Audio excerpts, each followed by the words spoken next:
Hai semua, Jepang merupakan negara yang sering langganan tsunami sejak zaman dulu. Oleh karena itu, Jepang baru-baru ini membangun tembok laut raksasa sepanjang ratusan kilometer di sepanjang pantai Jepang. Pembangunan tembok laut ini menghabiskan biaya yang sangat fantastis, yang mencapai hingga ratusan triliun rupiah.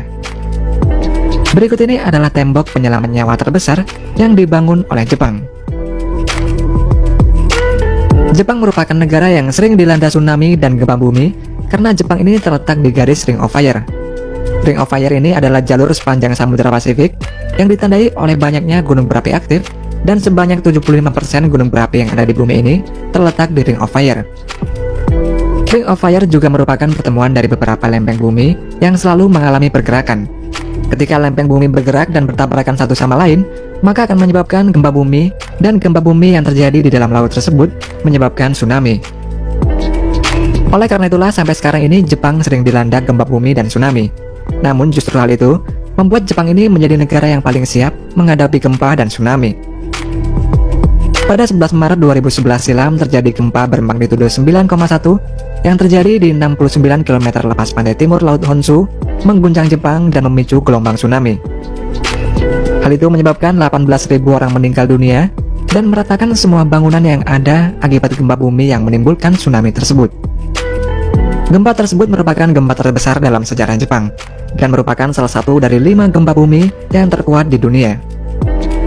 Selain menghancurkan rumah dan menewaskan banyak orang, gempa dan tsunami pada tahun 2011 silam itu juga memicu kehancuran pembangkit nuklir Fukushima Daiichi. Bencana Fukushima tersebut dinyatakan sebagai bencana nuklir yang terburuk kedua dalam sejarah, di mana lebih dari 100.000 orang dievakuasi karena peristiwa tersebut. Karena bencana itu, Jepang menderita kerugian sebesar 235 miliar US dollar atau setara dengan 3.400 triliun rupiah. Selain itu, breakwater atau pemecah ombak yang dipasang di pintu masuk Teluk Kamaishi juga hancur terkena terjangan tsunami. Breakwater tersebut memiliki panjang 2 km, tingginya 6 meter, dan memiliki kedalaman 63 meter, dan dibangun dengan biaya sebesar 1 miliar US dollar atau sekitar 14 triliun rupiah. Breakwater ini dapat menunda kedatangan gelombang pertama tsunami selama 6 menit, dan dapat mengurangi ketinggian tsunami dari 13,7 meter menjadi 8 meter saja. Karena pentingnya bangunan ini, sehingga breakwater tersebut dibangun kembali dengan biaya sebesar 850 juta US dollar atau sekitar 12 triliun rupiah. Kemudian untuk mengurangi dampak resiko akibat tsunami, beberapa tahun setelah kejadian itu pemerintah Jepang membangun proyek tembok laut raksasa anti tsunami baru di sepanjang pantai Jepang. Namun sebelum dibangun tembok, dilakukan penelitian terlebih dahulu untuk melihat desain dan struktur tembok baru yang akan digunakan nantinya. Para peneliti membuat sebuah alat simulator yang dapat membuat gelombang seperti tsunami pada tahun 2011. Ketika diaktifkan, gelombang tsunami yang dihasilkan oleh simulator ini akan menerjang replika tembok laut dengan skala ketinggian 15 sampai 40 meter. Hasil penelitian tsunami pada simulator ini menjelaskan kalau tembok laut yang tinggi sekalipun tetap tidak bisa mencegah gelombang tsunami yang datang. Namun tembok tersebut dapat memberikan waktu untuk mengevakuasi warga ketika tsunami datang. Meskipun tembok laut baru tersebut tidak bisa menghalangi 100% gelombang tsunami yang datang, para peneliti ini tetap berupaya membuat tembok laut yang tidak mudah hancur dan tetap berdiri meskipun terendam air. Pembangunan tembok baru sepanjang 400 km tersebut dimulai beberapa tahun setelah bencana pada tahun 2011. Tembok laut baru ini memiliki tinggi 14 meter dan menghabiskan biaya sebesar 17 miliar US dollar atau setara dengan 246 triliun rupiah. Agar lebih kuat, tembok laut baru tersebut memiliki pondasi sedalam 25 meter dan lebarnya mencapai 40 meter.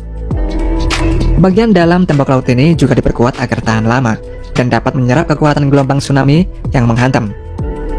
Beberapa tembok laut ini juga dilengkapi dengan floodgate atau pintu air yang memiliki sistem buka tutup secara otomatis. Floodgate ini juga berfungsi agar aliran sungai bisa mengalir ke laut, dan di saat tsunami datang, maka floodgate ini akan tertutup secara otomatis. Walaupun tembok laut baru ini sangat berperan penting dalam meminimalisir tsunami, tapi tetap saja ada masyarakat yang menolak pembangunan tembok laut anti tsunami ini. Meski pembangunannya wajib, namun karena adanya penolakan tersebut, beberapa bagian tembok laut yang seharusnya setinggi 14 meter terpaksa dikurangi. Seperti pada sebuah desa yang bernama Akahama, Pada desa ini seharusnya dibangun tembok setinggi 14 meter, namun karena warganya menolak, akhirnya hanya dibangun tembok setinggi 6 meter saja. Masyarakat yang menolak ini kebanyakan berprofesi sebagai seorang nelayan, yang rumahnya dekat dengan pinggir laut. Menurut mereka, dengan adanya tembok tersebut, membuat hasil tangkapan mereka ini menjadi berkurang banyak. Selain itu, mereka ini juga trauma karena tembok yang baru ini akan bernasib sama dengan tembok yang lama, yang hancur akibat terjangan tsunami.